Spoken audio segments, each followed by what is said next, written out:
Ryan, let's go into the recruiting for this weekend. There's obviously a big recruiting weekend coming up for Notre Dame, and there's some key commits going to be on campus this weekend, and that includes Notre Dame is going to be hosting a Armel Mookum for an official visit this weekend, Ryan. So that's going to be a very important one. They're also, from what we understand, based on what we've been able to gather, Drake Bowen's going to be on campus again. Christian Gray is going to be on campus again. Charles Jagasaw is going to be on campus again. And then 3 of their preferred walk-ons are going to be on campus. And we're going to see C.J. Carr on campus this weekend. And the fact that C.J. Carr is on campus this weekend, to me, speaks volumes about who C.J. Carr is. Because who else is going to be on campus this weekend, Ryan? Kenny Minchey, quarterback in the 2023 class.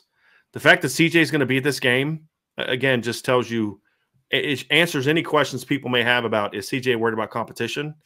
And B, it just says the kind of kid that CJ Carr is and the kind of leader that CJ Carr is. Because it's like, hey, there's another quarterback.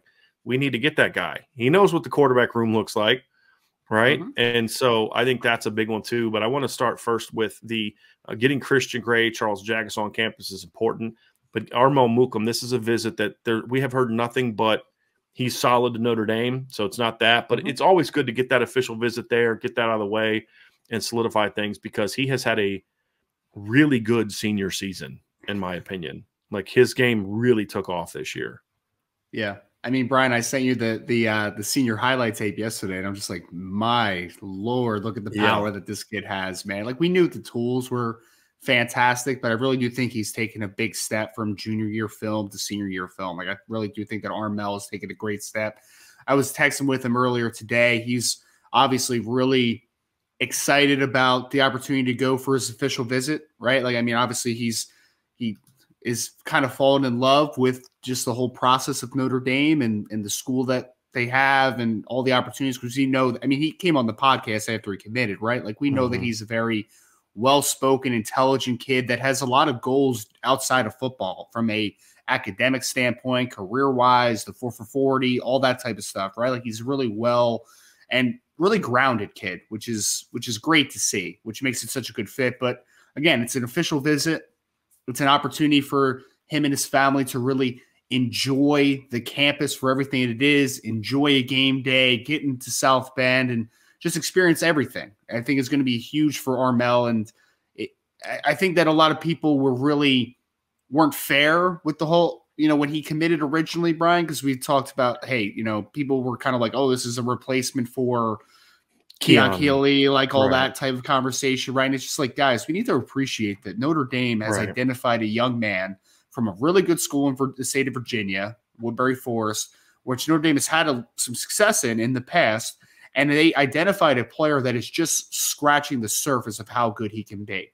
And getting him back on campus is huge from, I don't think that they need to solidify anything, but it will solidify. It doesn't hurt. Getting the game day atmosphere. Getting him confident. Right. And a reminder, he is not a replacement for Keon. He's a big end who could grow into a 3 technique. This was not a replacement for Keon. This was already something that they were working on for a while. Did you notice that in his senior film, he played a lot of interior defensive line? Like, they were putting him at defensive tackle time, which was especially in pass rushing situations. Yes. Yep. And he played a little bit of tight end this year as well. But no, he's still raw in a lot of ways, technically and all that. But he showed me the ability to bend this year. He showed me quickness, really explosive off the ball for a kid his size, long arms, just needs to refine. He's still learning the game. He's still in the infancy stages of learning the game, but the physical tools are really there. Now, looking at the 2023 visitors, Ryan, obviously the big name on the board is Kenny Minchey. So Minchey will be making his official visit to Notre Dame this weekend. As we said before, this was a visit that was, this is right now the only visit Kenny Minchey has planned. Has he committed to Notre Dame? No. But the reality is it's not a secret that he decommitted from Pitt with really one thing in mind: Notre Dame. Now, if things don't go well this weekend, could he then say, I'm going to open things back up? There's a lot of schools out there looking for quarterbacks. That's possible. So this has got to be a good weekend for Notre Dame, right? And I expect it to be. He's been on campus before, so it's not like it's new to him, right? And so this is going to be a big weekend to get him around Drake Bowen and Christian Gray and Jagasaw and guys like that and say, hey, look, this is where you want to be, right? And so I think that he's going to – we expect things to go really well, but it's a big one for Notre Dame because you have a chance to go from 2 weeks ago. We're like, I don't know who the heck they're going to get at quarterback. We're like begging them to look after a couple kids that we like and some of the names that we were hearing about, guys that they were going after. Just wasn't looking good. And all of a sudden, the Kenny Minchey stuff happens, and now you've got an opportunity to get what I believe and what you now believe after seeing the senior film is a top 100 football player. I had him number 81 overall on my top 100 before the season. SI on 99 had him at number 80 because John Garcia likes him a lot too. So this is a big weekend, big opportunity for Notre Dame to go from no clue what's going to happen at quarterback to getting what we believe is a top 100 caliber player at the quarterback position, right? Well, and I think you said it perfectly, Brian. Like, there's a reason that he made the decommitment, right? Coming to Notre Dame, and all signs are pointing to that being the last step of this process, right? Is it over? No, it's not over. But if Notre Dame is able to solidify things and really put a stamp on everything and really, just put the vision completely in Kenny's mind and show him everything that he needs to see, then we do expect it to be over, right? We do. I mean, we expect Kenny Minchey to be a part of this class if Notre Dame finishes the deal this weekend. There's no doubt about that.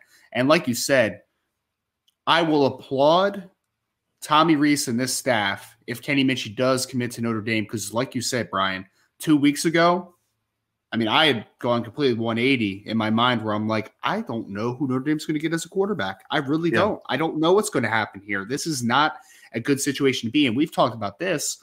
The 2023 quarterback class is a historically deep quarterback class. Yes. It is. So we thought they were going to get one. That's the thing. We thought they were not going to get one.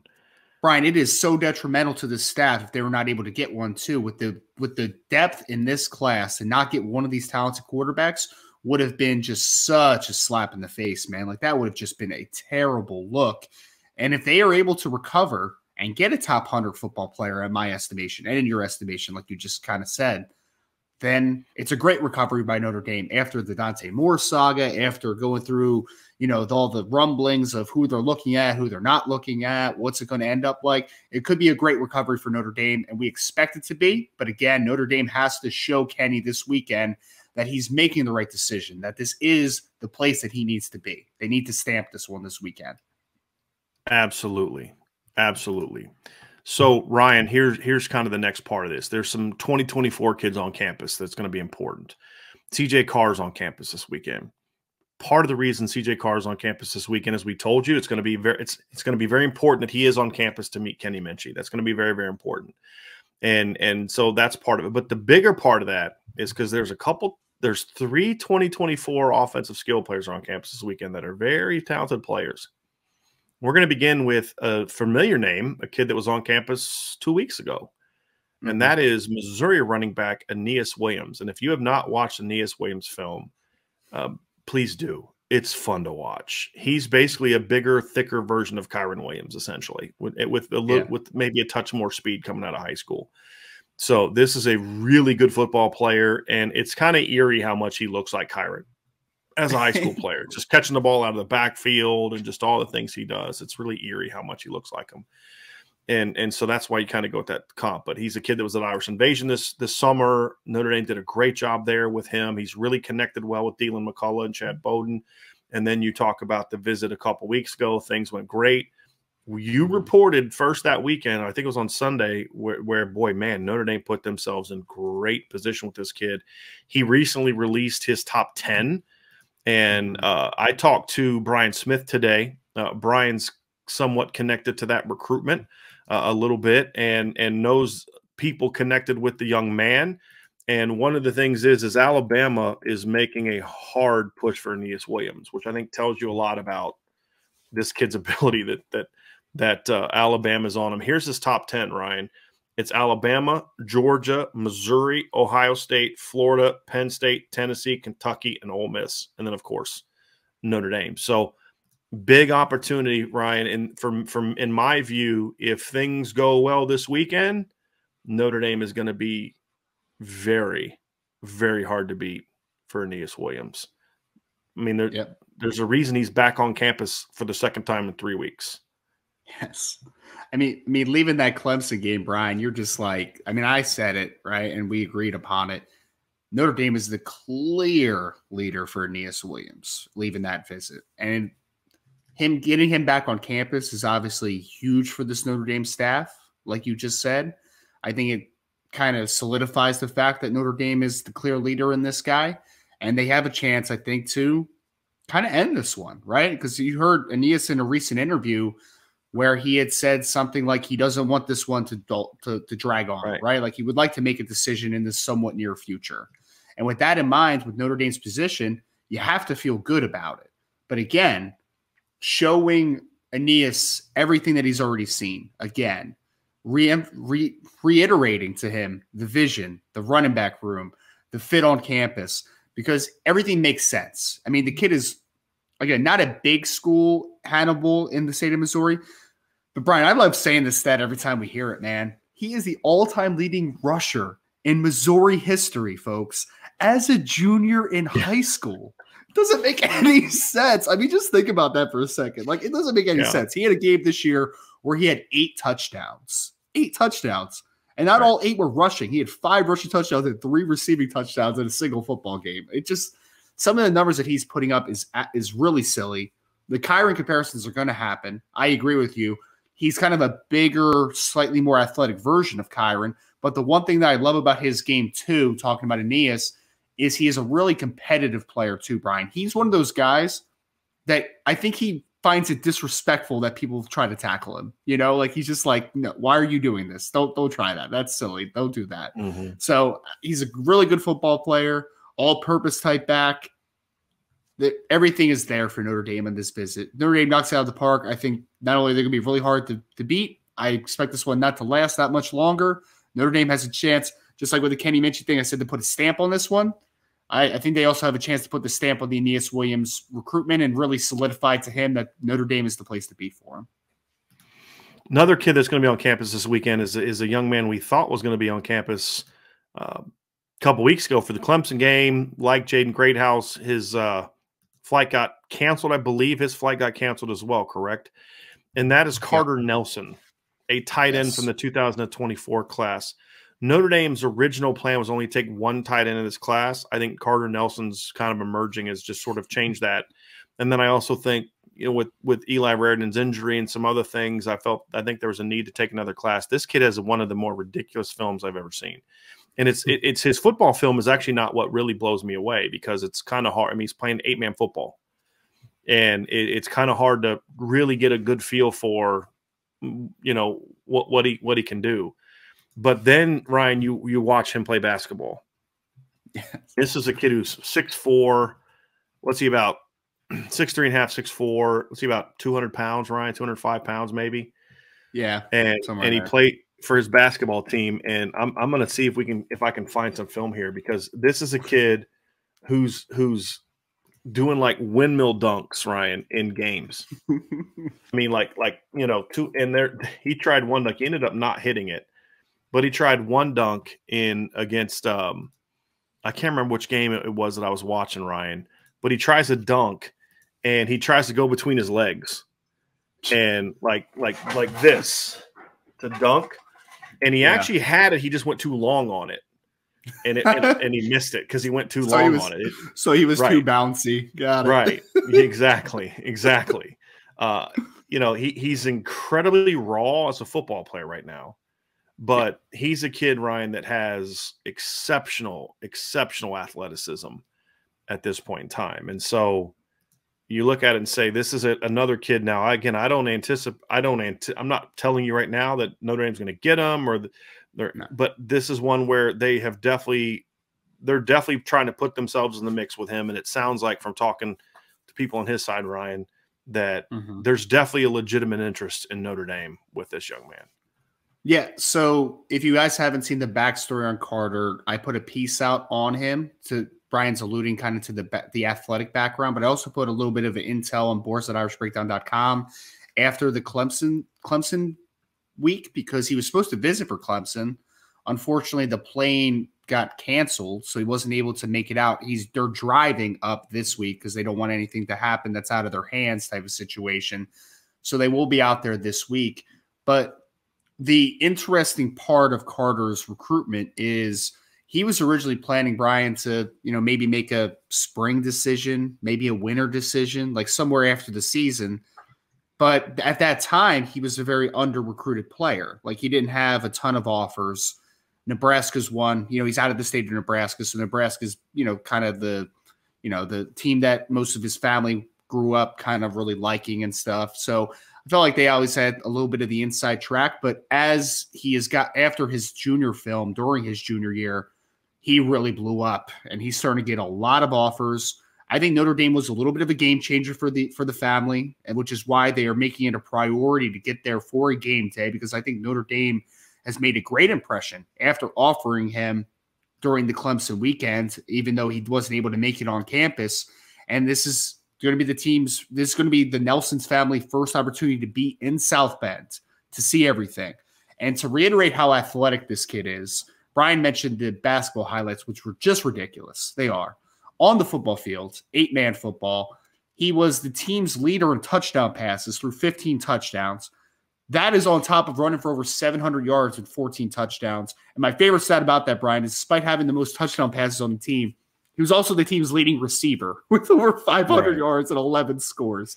It's just, he's a nutty athlete. It can be hard to really evaluate him as a football player because of the level of competition. I mean, it is, and he's really raw. But what you see immediately, Ryan, though, is the athleticism. I mean, it pops. Yes. I mean, it really pops off the film. I did have a question for you. Is Aneyas Williams the all-time leading rusher in yards or rushing touchdowns? Because I'm pretty sure I think it's rushing touchdowns. It may be rushing touchdowns. Yeah, I don't think it's rushing yards yet, but it might be by the time his career is over. Here's the crazy thing about Aneyas Williams. He has over 2,000 career rushing yards in high school already. I think he's getting close to 3. He has over 2,000 receiving yards in high school as well. Silly. That's like Golden Tate numbers right there, which is really, really silly. But yeah, Carter Nelson, right? And I'm trying to find some of these basketball clips. I can't remember if I saw them on YouTube or if they were on on his Twitter page. But so I'm trying to find some of these. But yeah, his athleticism is really nutty. Brian, you know what the crazy part about him is that the best sport right now from a numbers perspective for him is probably track and field. I mean, he's a 7-foot high jumper for a kid that is 6'4", some change, 205-ish pounds. He also is a 13.8 in the pole vaults, 13 foot 8 inches, which is just a weird thing. Like, you don't usually see that type of body type pole vaulting, for one. He's also a 170-foot discus thrower, and he runs 11 flat in the 100 meters. Like, this is a just silly athlete. Like, and not to mention all the numbers we're throwing out there to you all. He did aside from the football stats this past year as a junior, all those track numbers, all those basketball numbers, those are all sophomore numbers. He did all that as a sophomore. So this kid's a special athlete, man. And if Notre Dame, I think if they have a big visit, they're going to put themselves in a solid position. Again, I don't think that this one's going to be one that's going to end anytime in the near future, but I think it would be huge for them because they did get in, relatively early with some of the bigger offers, which I think is a good thing for them. Yeah. Now, anything can change, right? When kids take visits, but going in, our anticipation is not that it's going to end right now. That's what we're trying to say. Exactly.